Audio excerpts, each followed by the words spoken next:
어제 더불어민주당 전재수 의원을 상대로 고강도 소환 조사를 벌인 경찰이 이번 주말은 별다른 소환 일정 없이 압수물 분석에 주력할 방침입니다.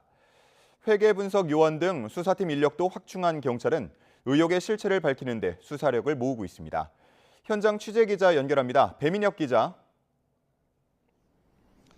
네, 경찰청 국가수사본부입니다. 네, 경찰이 이번 주말에는 압수물 분석에 주력하고 있다고요?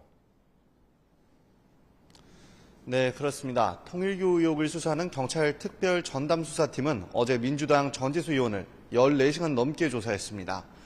이번 주말에는 추가 소환 없이 압수물 등 분석에 집중할 방침인데요. 앞서 경찰은 통일교 핵심 시설인 천정궁 등 10곳을 대상으로 전방위 압수수색을 벌였습니다. 경찰은 이 과정에서 천정궁 출입 기록과 회계 자료 등을 확보했습니다.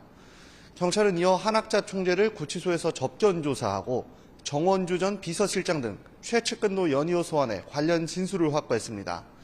어제는 피의자 가운데 처음으로 전재수 의원을 상대로도 조사를 벌였는데 지금까지 확보한 압수물과 진술을 분석해 혐의를 구체화하려는 것으로 풀이됩니다. 지난 10일 민중기 특검으로부터 관련 사건을 이첩받은 뒤 23명 규모로 출발한 전담 수사팀은 회계 분석 요원과 수사팀원 등 30명까지 규모를 늘려 수사에 속도를 내고 있습니다.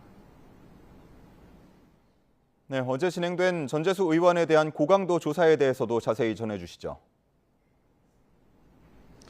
네, 그렇습니다. 전재수 의원 어제 14시간이 넘는 고강도 조사를 받았습니다. 전 의원은 출석 때와 마찬가지로 새벽에 귀가하면서도 강하게 혐의를 부인했습니다. 전 의원 지난 2018년 통일교 측으로부터 한일 해저터널 추진 등 현안 청탁을 대가로 현금 2천만 원과 1천만 원 상당의 불가리 명품 시계를 수수한 혐의를 받습니다. 정치자금법 사건의 공소시효가 7년인 걸 감안하면 시효 만료가 임박했다는 분석도 나옵니다. 이 수사가 까다롭긴 하지만 금품의 대가성을 입증해 뇌물죄를 적용한다면 공소시효가 15년까지 늘어날 시간을 확보할 수 있는데 그러려면 전 의원이 3천만 원이 넘는 금품을 받았다는 걸 입증해야 합니다. 경찰은 전 의원이 현금 2천만 원과 1천만 원 상당의 불가리 시계 한 점을 받았다고 의심하는 만큼 이 시계 가격에 따라 수사 마감 기한이 달라질 수 있습니다. 다만 지난 압수수색에서 시계를 확보하지는 못했는데요. 경찰이 그동안 확보한 자료를 분석해 구체적인 혐의점을 입증할 수 있을지 주목됩니다.